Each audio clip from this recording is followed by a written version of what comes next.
Hey, what is my brain? This is your boy, Nowonshall, coming to you with yet another Star Trek Fleet Command video. Today, we're going to be taking a look at a new ship, well, not a new ship, but a G6 rare ship.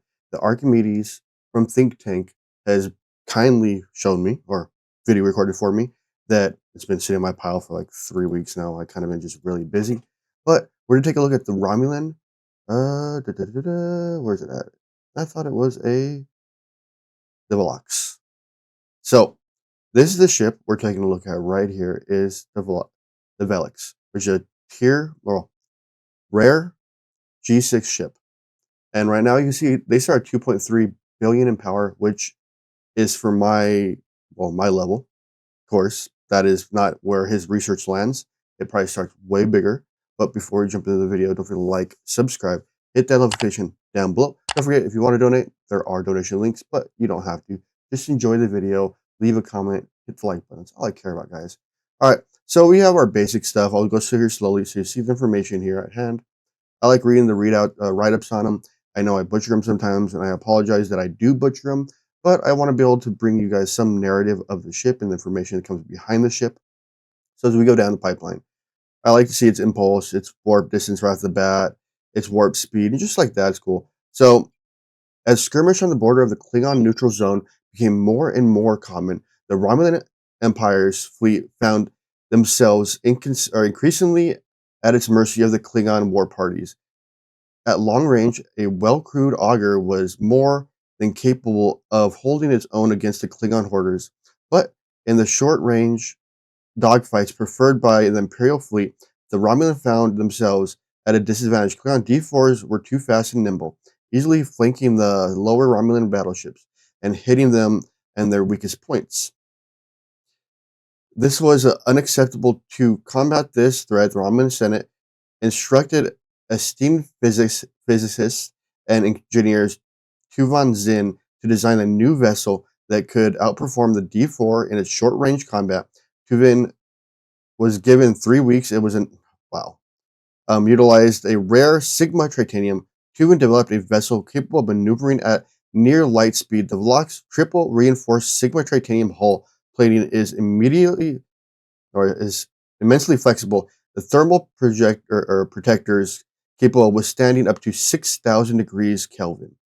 This allows it would take the kind of high risk, high mobility engine engagements the Romulan forces had never truly excelled in. Its weaponry was expressly designed the Klingon vessel in mind. The Velox is armed with a bank of 23 disruptor banks and 12 photon torpedoes tubes, and enough overpowered similar nimble vessel. The Velox is perfect microcosm of the Romulan spirit. We will stand dominant no matter the cost or challenge.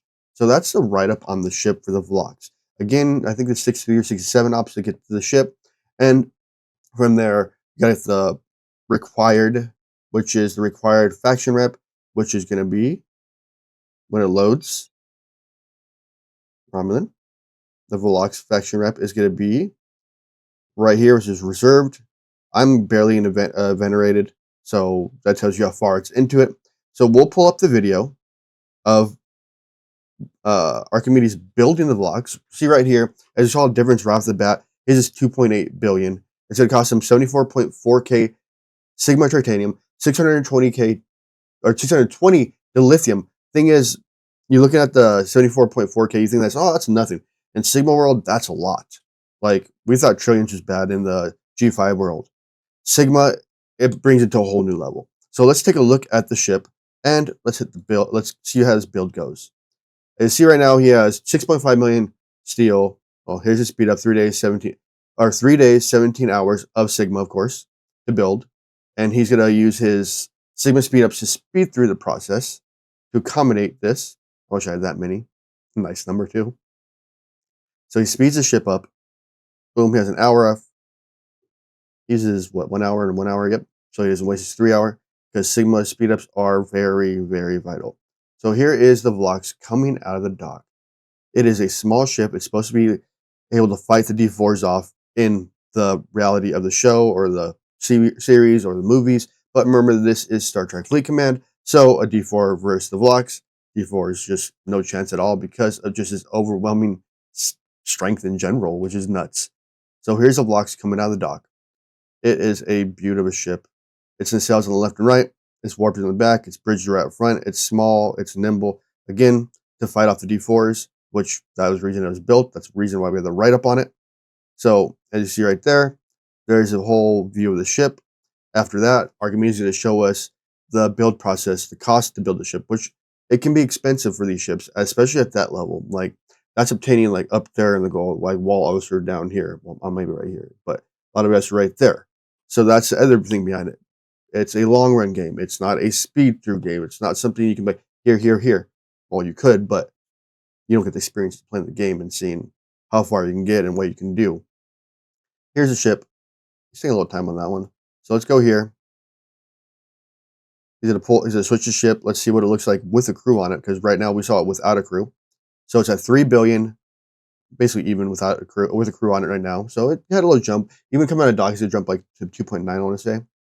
As you see, here's some of the components of the upgrades. So like there, it's all common right there, common. It's already starting to cost a little bit on it. And yeah, it's the common resources that aren't as bad, but it's still expensive. Like the G5 was, G6 is just as bad. As you see, it's already going 32K, 32K. It goes high quick. So you see, we're still in all common parts for the tier 1, it looks like, from what I'm seeing here. And we're already at 3.2 billion in power already off the bat. You saw his maneuver was already 5 billion.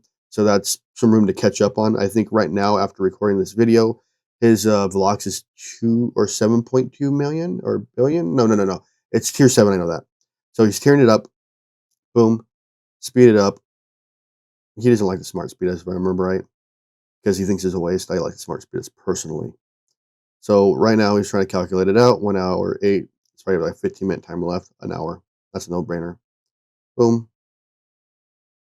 10 minutes. Yeah, he's really saving his speed ups. So boom, right now we're at 3.2 billion in power. I think this is where the uncommon starts to come into play. I believe, because with G6, the uncommons start to come pretty early, if I remember right.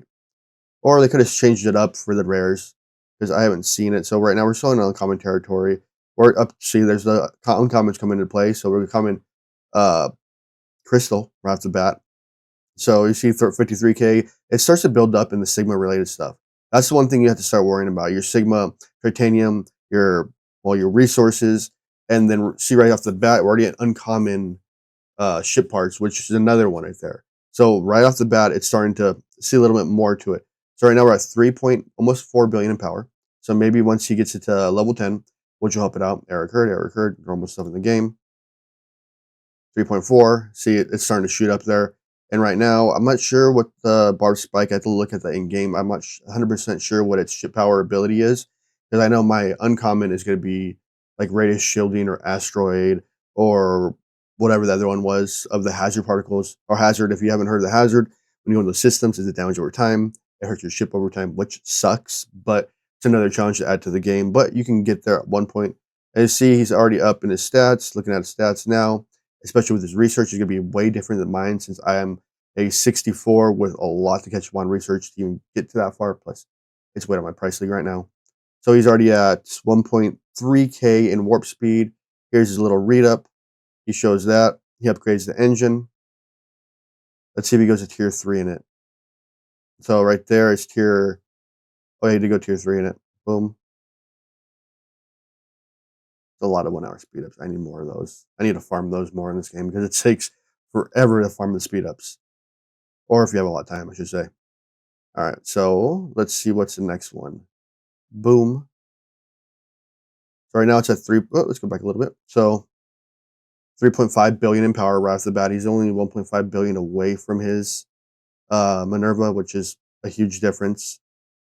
But this is a rare ship, so it's going to excel quicker at a longer space, which is awesome, which I do believe is going to be a good part of his gameplay to help him get further in the game. So 3.6 billion after he does level 15. So he's debating on doing that upgrade, 72K, which is a lot in my opinion for Sigma. But right there, 3.7 billion, which, boom, there's ship 3.7. He was doing it for that. See, there's the ship in space floating. Before we end the video, we're going to take a look at his ship ability. So let's go back into the game. Let's see, where's my game? So we'll go back in the game. We want to look at Barb Spike, I think it's called. It's ship ability. So when it loads up, oops, wrong one. I didn't pick the ship one. I picked money one. All right, so let's look at Interceptor all the way to the end. The Velox, Forward Strike. So right there on combat start increases armor piercing by 1,000% for each round. That's at level 1. So that to me is going to be something that we're going to see more of. Maybe I can check in STF.space quick. So give me a. All right, and we're back. Quickly had to change over to show you STFC.space. As you see right here, it goes up from 1,000 1,005. So as Archimedes is right now, he is going to be at 15. So he's going to be at 1,070% for his increased armor piercing, which is going to be a good little addition. And you see the cost of the blueprint is 12,000 Romulan credits. It's going to cost you 4.2 million of the blueprint or the credits just to be able to get the ship. It's a level 66 hangar it requires, the shipyard hangar, whatever you want to call it. And there's a basic info on the ship. So if you guys do like the video, don't forget to leave a comment. Don't forget to leave some information like what you think about it or what you think of the video or how I did. But beyond that, don't forget to like, subscribe, hit that bell notification down below. I hope you guys enjoyed the video. Have a wonderful day. Nowonshall signing out.